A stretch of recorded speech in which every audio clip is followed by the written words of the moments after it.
بسم اللہ الرحمن الرحیم۔ سورہ یوسف 12واں پارہ،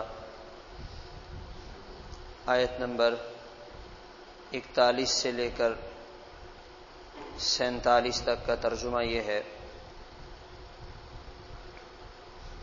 یا صاحب السجن، اے جیل میں میرے دو ساتھیوں، اما احدکما فیسقی ربہ خمرا، تمہارے خواب کی تعبیر یہ ہے تم میں سے ایک اپنے آقا کو دوبارہ شراب پلانے کی ڈیوٹی پر جائے گا، وَأَمَّا الْآخَرُ، اور جو دوسرا ہے، فَيُصْلَبُ، اس کا جرم ثابت ہوگا اور سولی پر لٹکایا جائے گا،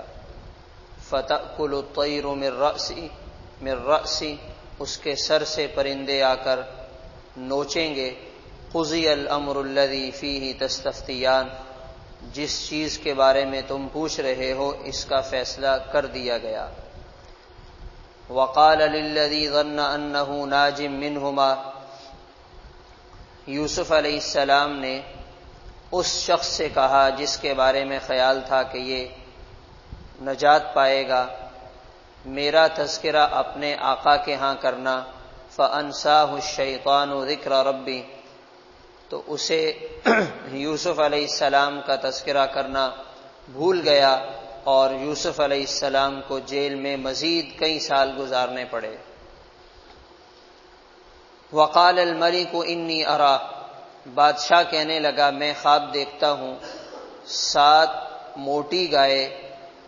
اور 7 پتلی گائے، 7 پتلی گائے موٹی گائے کو کھا رہی ہیں اور 7 سبز خوشیں ہیں،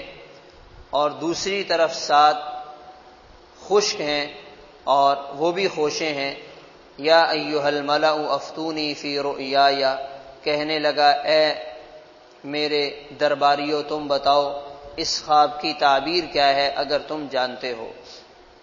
وہ کہنے لگے اضغاث احلام، یہ محض آپ کے پراگندہ خیالات ہیں اور ہمیں خواب کی تعبیر کا کوئی علم نہیں۔ وقال الذی نجا منہما، وہ شخص جو جیل سے بچ کر آیا تھا وہ کہنے لگا، اسے ایک زمانے کے بعد یاد آیا، انا انبئکم بتأویلی، میں تمہارے پاس اس خواب کی تعبیر لاتا ہوں، مجھے بھیج دو۔ یوسف ایھا الصدیق، یوسف اے سچائی کے مجسمے، افتنا فی 7 بقرات، ہمیں اس خواب کی تعبیر بتلاؤ، 7 موٹی گائے ہیں جنہیں 7 پتلی گائے کھا رہی ہیں، اور 7 سرسبز خوشیں ہیں اور 7 خشک ہیں، تاکہ میں لوگوں کی طرف جاؤں اور لوگ اس خواب کی تعبیر جان سکیں۔ حضرت یوسف علیہ السلام جیل میں موجود ہیں اور 2 قیدیوں نے آ کر ان سے خواب کی تعبیر پوچھی۔ یوسف علیہ السلام نے تسلی دی، تمہیں خواب کی تعبیر کا بتا دیا جائے گا، مگر اس سے پہلے ایک ضروری بات جو تمہیں بتانا ضروری ہے وہ یہ ہے کہ اللہ تعالیٰ کا تعارف کروایا، اللہ کی توحید کا پیغام سنایا۔ اور حقیقت یہ ہے کہ انسان کو اس کی زندگی میں اگر اللہ کا تعارف حاصل ہو جائے، تعلق مع اللہ مل جائے، تو انسان کی زندگی اور انسان کا جینا بھی نفع والا ہے اور انسان کا مرنا بھی نفع والا ہے۔ اور اگر انسان کی زندگی میں تعلق مع اللہ نہیں ہے، پوری دنیا کے ساتھ تعلقات ہیں، اللہ تعالیٰ کے ساتھ تعلق نہیں ہے، پوری دنیا کو جانتا ہے اپنے رب کو نہیں جانتا، تو اس کا جینا بھی خسارے والا، اس کا مرنا بھی خسارے والا۔ حضرت یوسف علیہ السلام نے بتایا، اے میرے 2 ساتھیوں، تعبیر یہ ہے، ایک جیل سے رہا ہوگا، دوبارہ اپنی ڈیوٹی پر واپس جائے گا، دوسرے کے بارے میں جرم ثابت ہوگا، اسے سولی پر لٹکایا جائے گا، اس کی لاش لٹکی رہے گی، پرندے آ کر اس کی لاش کو نوچیں گے، کھائیں گے، اور یہ تمہارے ساتھ معاملہ ہوگا۔ جو آدمی پرندے والا تھا، جب اس نے یہ تعبیر سنی تو پریشان ہو گیا، کہنے لگا میں نے تو ویسے ہی خواب بنا لیا تھا، ایسا خواب نہیں ہے اور میں نے ایسا خواب نہیں دیکھا۔ حضرت یوسف علیہ السلام کہنے لگے تم نے دیکھا ہے یا نہیں دیکھا، لیکن اس کی جو تعبیر ہے یہ ایسے ہی ہو کر رہے گا۔ تو انسان بعض دفعہ جھوٹا خواب بناتا ہے یا سچا خواب کسی کو بتاتا ہے اور اس کی تعبیر سامنے والا غلط انداز میں بتاتا ہے، پھر اس کے ساتھ ویسے ہی ہو جاتا ہے۔ تو خواب کے معاملے میں احتیاط کرنی چاہیے کہ ہم اپنا خواب کس کے سامنے ذکر کر رہے ہیں، کہیں کوئی وہ ایسی بات کر دے، ایسی تعبیر بتلا دے جو کل کو ہمارے لیے پریشانی کا ذریعہ بنے۔ انسان کو اس سے احتیاط کرنی چاہیے۔ پھر اس کے بعد جس نے آزاد ہونا تھا، یوسف علیہ السلام نے باتوں باتوں میں اسے کہہ دیا بھائی جب تم دوبارہ بادشاہ کے دربار میں جاؤ گے، بادشاہ کے سامنے ہمارا تذکرہ بھی کر دینا کہ ایک بے گناہ انسان جیل میں پڑا ہوا ہے، اس کا کوئی جرم نہیں ہے اور محض بے بنیاد الزام کے ساتھ اسے جیل میں ڈال دیا گیا، تو آپ اس کے معاملے کو بھی دیکھ لیں۔ یہ حضرت یوسف علیہ السلام نے اس قیدی سے کہا، چونکہ اللہ تعالیٰ کا نظام یہ ہے، اللہ تعالیٰ جنہیں آزمانا چاہتے ہیں، جنہیں نوازنا چاہتے ہیں، جن سے بڑا کام لینا چاہتے ہیں، تو ان کی چھوٹی چھوٹی باتوں پر بھی تربیت فرما دیا کرتے ہیں۔ اب یہ معاملہ ایسا تھا کہ حضرت یوسف علیہ السلام کی نگاہ غیر اللہ پر چلی گئی، کسی غیر کے سامنے اپنی حاجت کا تذکرہ کر دیا، اللہ تعالیٰ کو یہ بات پسند نہیں آئی۔ اب ہونا تو یہ چاہیے تھا کہ جب وہ آدمی رہا ہوا تو سب سے پہلے بادشاہ کے سامنے یوسف علیہ السلام کا کیس پیش کرتا کہ اتنے بڑے اچھے انسان محسن ہیں اور ایسی زبردست تعبیر بتلائی ہے، مگر اللہ تعالیٰ نے اس کے دماغ سے وہ بات ہی بلا دی، اور ایک دن کے لیے نہیں کئی سال اس میں نکل گئے۔ وہ بندہ بالکل ہی بھول گیا کہ مجھ سے یوسف علیہ السلام نے جیل سے رہا ہوتے وقت کیا بات کی تھی، اسے بادشاہ کے سامنے تذکرہ کرنا یاد ہی نہیں رہا۔ اور یوسف علیہ السلام کو اس دوران کئی سال مزید جیل میں گزارنے پڑے۔ پھر بادشاہ نے خود ایک خواب دیکھا کہ 7 موٹی گائے اور ان کو 7 پتلی گائے کھا رہی ہیں، عجیب قسم کا خواب تھا، اور 7 بالیاں خوشے گندم کے جیسے ہوتے ہیں، وہ سرسبز ہیں اور 7 خشک ہیں۔ تو بادشاہ کو کچھ بھی سمجھ میں نہیں آیا، اس نے اپنے دربار والوں کو جمع کر کے پوچھا بھائی بتاؤ اس کی کیا تعبیر ہے؟ وہ کہنے لگے کہ یہ آپ کے محض ایسے ہی خیالات ہیں اور ہمیں خواب کی تعبیر کا پتہ نہیں ہے، ہم اس کے بارے میں کچھ نہیں بتا سکتے۔ تو اس میں یہ بھی ہمیں سمجھ میں آتا ہے انسان کو جو معاملہ پیش آئے اس معاملے میں اس فن کے ماہرین سے جا کر رجوع کرنا چاہیے،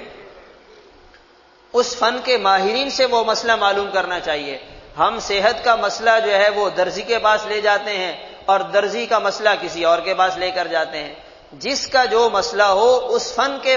جاننے والوں کے پاس لے کر جائے گا تو اس مسئلے کا حل معلوم ہو جائے گا۔ اور شریعت کے مسائل میں، دینی مسائل میں تو ہر آدمی ماشاءاللہ اپنے پاس فتوے لے کر بیٹھا ہوا ہے، بس کوئی آپ بات سامنے رکھیں 10 فتوے آپ کو اسی وقت مل جائیں گے۔ تو ہر فن کے ماہرین کو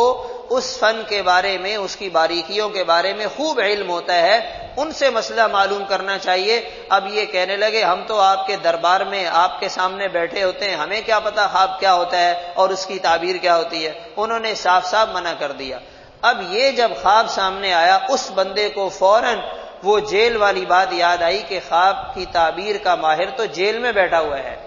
جو بادشاہ کو پانی پلانے کی ڈیوٹی پر تھا۔ تو اس نے فوراً کہا کہ آپ مجھے بھیجیں، ایک آدمی ہے وہ بہت ماہر ہے، وہ بتائے گا۔ تو بادشاہ نے کہا جاؤ۔ یہ چلا گیا اور آ کر کہنے لگا یوسف ایھا الصدیق، یوسف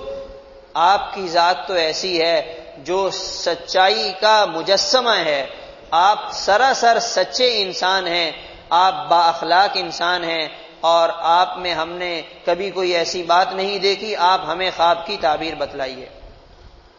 یوسف علیہ السلام نے اس کا خواب سنا اور خواب سننے کے ساتھ اسے خواب کی تعبیر بتلا دی۔ اب یہاں جو خاص بات ہمارے لیے ہے، اگر آج کا ہم جیسا کوئی انسان ہوتا تو وہ سب سے پہلے تو یہ کہتا ہماری بات تو یاد نہیں رکھی، ہمارا کام تو کیا نہیں، اپنی ضرورت پیش آئی تو ہمیں یاد کر لیا اور ہمارے پاس آ گئے۔ اور تمہارے بھولنے کی وجہ سے ہمیں جیل میں مزید کئی سال مشقت برداشت کرنی پڑی، تم کیسے انسان ہو؟ اس کو کچھ سناتے، اپنا غصہ ٹھنڈا کرتے، پھر کہتے اچھا اب اپنا مسئلہ بتاؤ۔ مگر اللہ کے نیک بندوں کی شان یہ ہوتی ہے کہ وہ اس طرح کے طعن و تشنیع والے جملے نہیں کہا کرتے، وہ اپنی ذات کے لیے کسی سے بدلہ نہیں لیا کرتے، وہ کسی سے شکوے شکایات نہیں کیا کرتے، بس صحیح ہے کام ہو گیا تو ہوا، نہیں ہوا تو کوئی بات نہیں ہے، اللہ تعالیٰ بہتر کریں گے۔ اور دوسری بات، اللہ تعالیٰ نے انسان کو ایسا بنایا ہے، یہ اپنی زبان، اپنے اخلاق سے اپنا مقام بنا بھی سکتا ہے، اپنا مقام گرا بھی سکتا ہے۔ حضرت یوسف علیہ السلام کا انداز گفتگو، ان کا بات چیت کرنے کا انداز، ان کے اخلاق ایسے ہیں کہ وہ جیل میں بھی سب کے ہاں محبوب بن گئے اور سب ان کی تعریف کر رہے ہیں اور اپنے مقام کو اوپر لے کر گئے۔ اور یہی زبان اور یہی کلام اور یہی گفتگو جب انسان اس کو اس انداز سے استعمال کرتا ہے تو پھر سامنے والے کا جی یہی چاہتا ہے کہ اس سے اللہ کرے ملاقات ہو ہی نہ، اللہ کرے کہ اس کا سامنا ہی نہ کرنا پڑے، اس لیے کہ اس کی زبان سے ایسے بول نکلتے ہیں کہ ہمارے دل کو جلا کے رکھ دیتے ہیں۔ تو ہمیں اپنی زبان سے، اپنے اخلاق سے، اپنے رویے سے اپنے مقام کو بلند کرنا چاہیے، اونچا بنانا چاہیے، بجائے اس کے کہ ہم کسی کو پریشان کریں۔ اس کے بعد حضرت یوسف علیہ السلام اس بندے کو خواب کی تعبیر بتلاتے ہیں۔ اللہ تعالی عمل کرنے کی توفیق عطا فرمائے۔